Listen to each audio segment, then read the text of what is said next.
অসহায়, দরিদ্র, দুস্থ মানুষ যাতে আনন্দ সহকারে ঈদ উদযাপন করতে পারে, এই সরকার প্রত্যেক নির্দিষ্ট আমাদের এই জয়পুরের পৌরসভার জন্য 4,621টি পরিবারের জন্য 10 কেজি করে চাল এসেছে এবং আমরা খুব সুন্দরভাবে আমাদের যে পৌরসভার যে সহায়তাকারী কর্মকর্তারা রয়েছেন তাদের সহযোগিতা নিয়ে, আপনাদের সকলের সহযোগিতা নিয়ে আমরা এই তালিকা উন্মুক্ত তালিকা করেছি এবং আজকে আপনারা দেখলেন সকালে আমাদের মান্যবর জেলা প্রশাসক স্যার নিজে উপস্থিত হয়ে এবং আপনার ইলেকট্রনিক প্রিন্ট মিডিয়া সাংবাদিক সহ গণ্যমান্য ব্যক্তিদের উপস্থিতিতে আমাদের এই কাজের শুভ উদ্বোধন ঘোষণা করা হয়েছে এবং আমরা এও ঘোষণা দিয়েছি যদি এই 4,621টা পরিবারের বাইরেও যদি কোনো দুস্থ অসহায় প্রকৃতপক্ষে থেকে থাকে তাহলে তাদেরকেও আমরা চাল দেওয়ার চেষ্টা করব।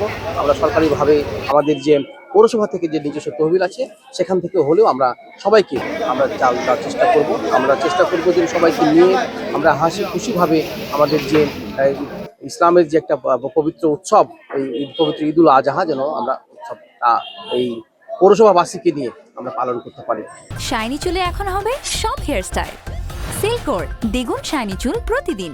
সেই সাথে আমি আরেকটি মেসেজ দিতে চাই যে আমাদের ঈদের দিন যে বর্জ্য আবর্জনাগুলো যে থাকবে সেগুলো আপনারা সঠিক স্থানে রাখবেন এবং আমার পৌরসভার টিম থাকবে, আপনাদের হটলাইন নাম্বারও দেওয়া হয়েছে, লিফটে প্রচার করা হয়েছে। তো যে কোনো প্রয়োজনে আপনারা সেখানে যোগাযোগ করবেন। আমরা এই আনন্দের সাথে সাথেই আমরা যেন এই পরিষ্কার পরিচ্ছন্নতার মাধ্যমে এই পৌরবাসীকে একটা শান্তি এবং খুব ভালোভাবে যেন এই তাদেরকে সেবা দিতে পারি, সেই দোয়া রাখবো।